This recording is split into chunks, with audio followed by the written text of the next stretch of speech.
Welcome back to Project Frankaru. It's been about 3 weeks since my last video because I had to take a break for the national championships. And side note, Frankaru won its third national championship in a row, so I guess that means I can build a race car. And I'm really hoping that Frankaru here follows in the footsteps of Frankaru.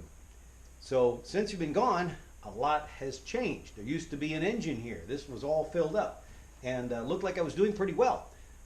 But it was only tack welded in place, as I said. Everything had to come out so I could do full welding and I can do painting and get everything ready to go back in. Plus the engine needs its camshaft, the transmission needs its limited slip and all those things. So it was time to get it all out of here. So it's all out of here. But the welding is done. And the cross member is done down here. The engine cross member is now a good solid part of the car. The mounts have been boxed in, so they're not going to get dirt and mud and things inside them. And one thing about when you're welding them, I did think ahead. I put a spacer between the mounts to hold them in place, because when you weld them, they want to pull in. And they wanted to pull in a lot.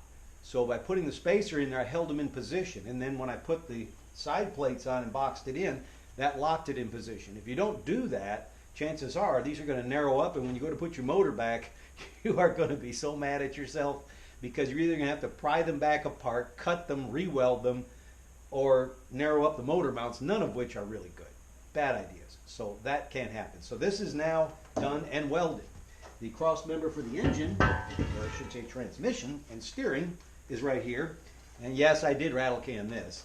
But it's all been welded all the way around. The mounts for the steering have been gusseted on both sides, front and back, and everything has been closed up. So now this is much stronger. If I hadn't done that, I'm pretty sure that it would break out in short order and this thing would be all broken on the ground with my steering. Not something I want to happen when I'm racing. So this guy here is ready to go back in, and it holds the steering and has a crossbar to go under the transmission and holds the suspension. In the meantime, the next things in here is painting the engine bay. I could go ahead and rattle can the engine bay. I hate black engine bays. It's just dark working in there and all. So I really want to paint it decent, and I got to do this cross member anyway. So I figured, why not go ahead and paint it the same color as the car. Put it back the red like it's supposed to be. So to do that, I dismounted everything. Took all the brake booster, clutch master, all the brake lines out of here. It wasn't that much. And so just pulled everything out, get the Scotch-Brite pads and start scuffing this all up and get it ready for paint. It's almost there. So I'm getting pretty close here. At this stage is usually when things go awry, because most people, when you get to this stage, you lose momentum, especially taking a break for 3 weeks. Very dangerous. And you come back and you just don't know what to do. It's just, man, it's overwhelming. The project has so many things to do on it yet. The list is enormous. And you walk in here, turn on the lights, look at it, turn off the lights and go back upstairs. After about a year, that project is sold off for pennies on the dollar because you never got the momentum back, you never got the gumption back to get at it, and you just lost interest. And so that's happened to a lot of projects. So to prevent that from happening, the thing to do is when you come back and you do look at it and you're overwhelmed, is go ahead and just do something, even if it's small. You know, remove the master, start scuffing in here. Just do something, even if it's a small thing. And by doing that, you'll make progress. And then that'll lead you to the next thing and the next thing. And pretty soon, you're moving along again. So don't let it get the better of you. Get back in there and just do something, even if it's small. You will find that you can get back at the project and regain your momentum again. So just a word of advice. Been there, done that. So the next thing in here that I'm looking at is, before I paint, I want to make sure I've got everything big placed where it's going to go. Any trimming and cutting I have to do, I want to get that out of the way now so I don't have to do it out in my new paint. Just, that's no good. So the big items going in here, the next biggest item going inside the engine bay is the dry sump oil tank. And that can be a real item because they generally run anywhere from 2 to 5 gallons. They can be pretty sizable and they take a lot of room. So if you put the big items in, then you can always place the little ones easier. And figuring out where to put that is a bit of a problem. And that's where I'm going to get into today, is the problem solving on how and where to put that dry sump oil tank and where I'm going to have to fit it. So there's a lot of decision making in this. There's a lot of things to consider, and you're going to run into problems. And that's what this is, problems. So let me move the camera, show you where I'm sitting, and give you an idea what we're looking at, okay? Where would I like to put the dry sump oil tank? Well, the oil pump is going to be on the left front corner of the motor. The oil return is on the left front corner of the motor. So I'd like to put the dry sump tank in the left front corner of the car. I've got a wheel well here that I can't go anywhere back from that, so I have to put it up in this corner up here is what I would like to do. Now, the dry sump tank. Normally these things are like $1,000. I was looking for used ones and they weren't cutting much of a break. So after some searching, I came across Canton, which is a well-known name, makes all kinds of tanks. Well, they make a dry sump oil tank. It's a 10 quart. For this engine, because Rallycross is only a 1 minute run, 10 minutes rest, you're not running long time on the engine. 10 quarts is way plenty. It's a really good for this size engine. And I got one, and they were $350 instead of $1,000. It includes all the de-aeration baffles and other such things. And it looks like this right here. Real pretty looking thing. Now, these come with the outlets, inlets and outlets on the side as AN12, and they can be on the left or the right, either side. And you pick which one you want. So I took a wild shot at it and I said left. So the reason being, when I put this tank in here, the problem I have is if I put them on the front side, I'm going to be all into this bulkhead up here, and I'm trying to turn, and I'm really tight for space because it cuts back on this corner. So I thought, put them on the back side. That's where I'd like to put them. So that's what I bought. Now the question is, can I get that in this hole? Well, if you look down here, I've got a piece of tape right here. And that piece of tape is laid out so that the edge with the arrows on the inside edge here is the outside edge of the frame rail. I can't go beyond that. I don't want to cut into the frame rail. And so that's kind of my stopping point. So in order to fit it in there, I have to try and stay behind that. Well, let's see about that. So I take the tank and set it in here, go it all the way back, and I'm just inside that. Up here in the corner, it's really tight. But this is about where it would need to go. It just barely fits in that corner. So it just barely fits. However, there's a really big problem. The outlets being down here are going to be down below the frame rail because, as you can see, it's too tall. It's not going to fit under the hood, and I'm not cutting a hole. So I've got to drop the tank down. The distance I need to drop it is 6 inches to get this down to the top edge here. So if I drop that 6 inches, it's going to be sticking down below that plate, and I'm going to be down here next to the frame rail. But that's not where the real problem is. The problem is the outlet coming out the corner back here. This outlet has a fitting that needs to make a turn, a 90-degree turn. Now I could use a sweeping turn or a tight turn.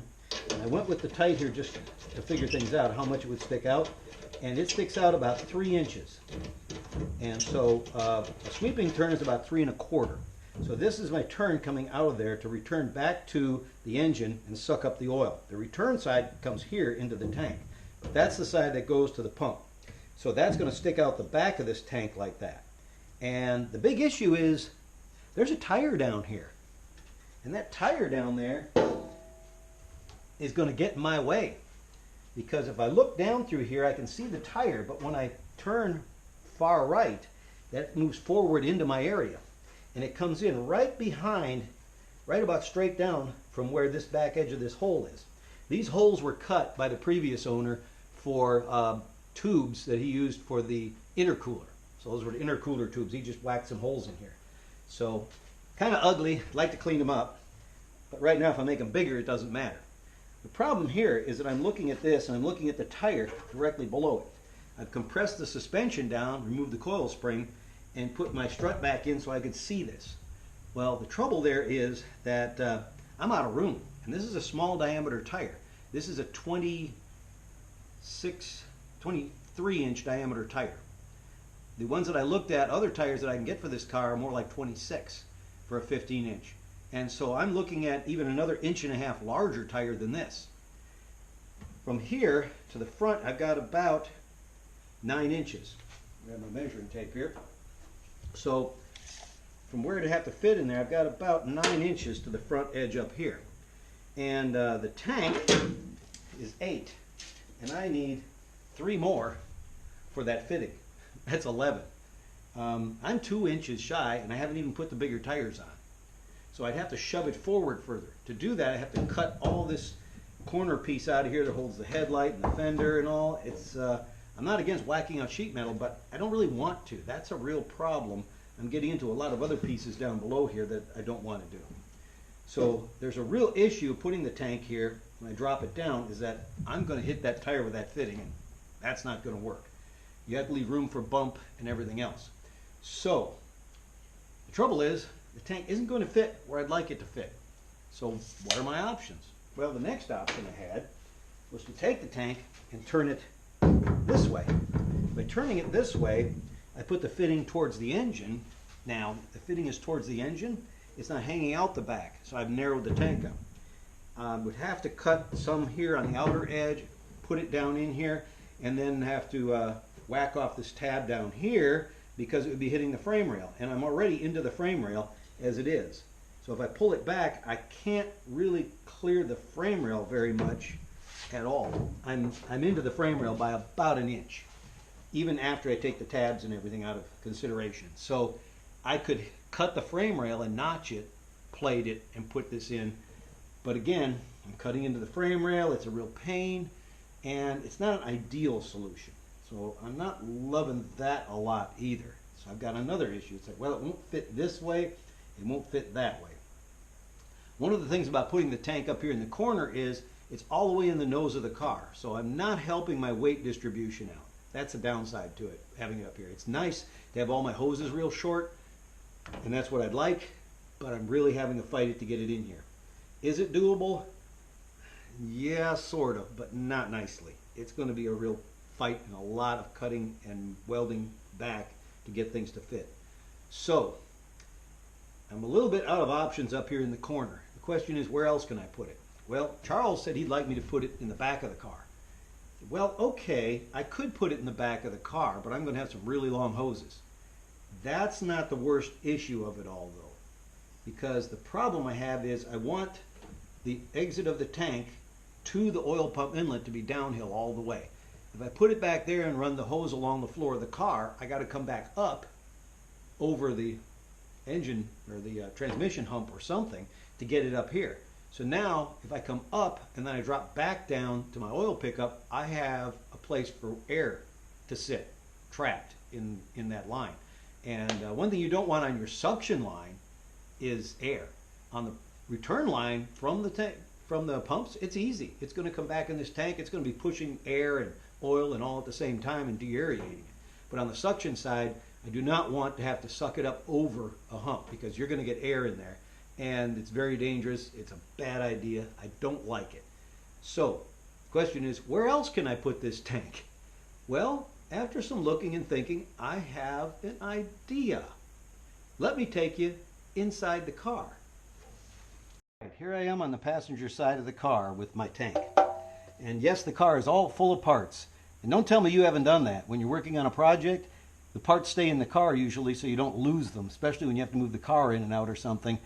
You want to keep all your parts with your car. That's not to say I don't have them strewn all over this shop, but a lot of them are in the car.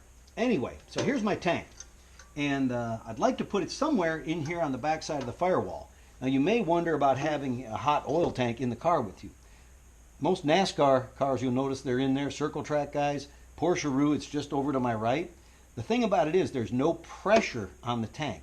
The suction line is returning here at no pressure, and the line going to the pump is sucking out of this tank, again, no pressure. You have a breather on this tank, there's no pressure in this system in the car. So there's no danger of a high pressure line.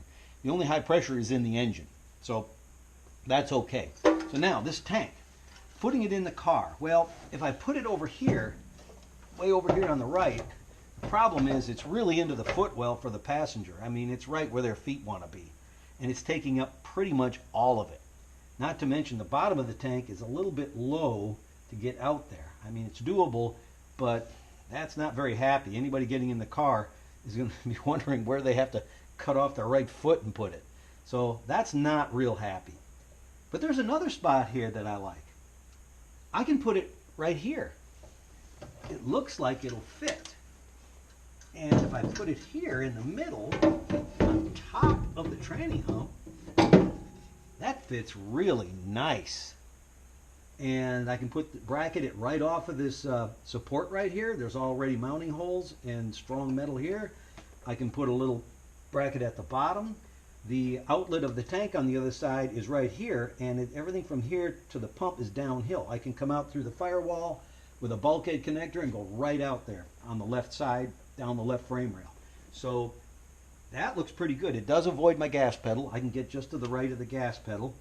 And so really, that's a nice solution.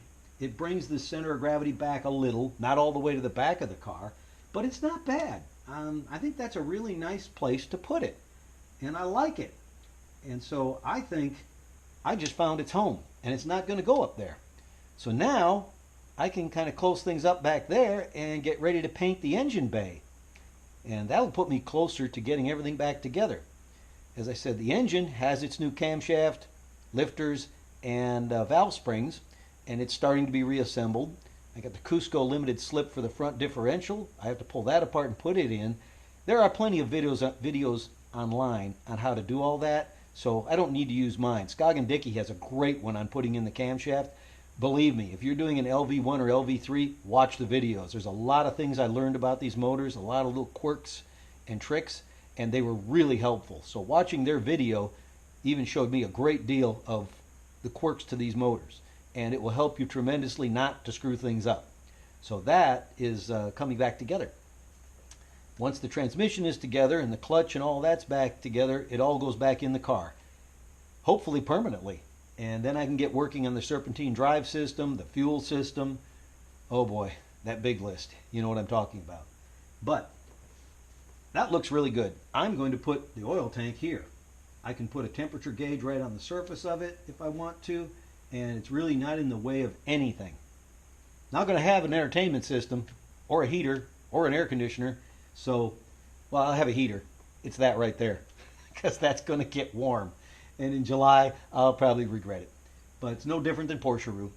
So that's where we are at the moment, and I'll bring you back when things are further along, and hopefully the motor will be back in the car the next time you see this. So thanks for watching. I hope you enjoyed this little tete-a-tete on what to do when you run into a problem. So always keep in mind the other things that are in your way, like that tire up there. These are things that if you don't think about it, boy, you'll regret it later, because it will come back to bite you. So think about all the things that are going to be moving around and interfering, and don't let yourself get bogged down. Don't let yourself get overrun and lose momentum. Keep the project going. Move ahead, even if it's small steps. Move ahead. Thank you.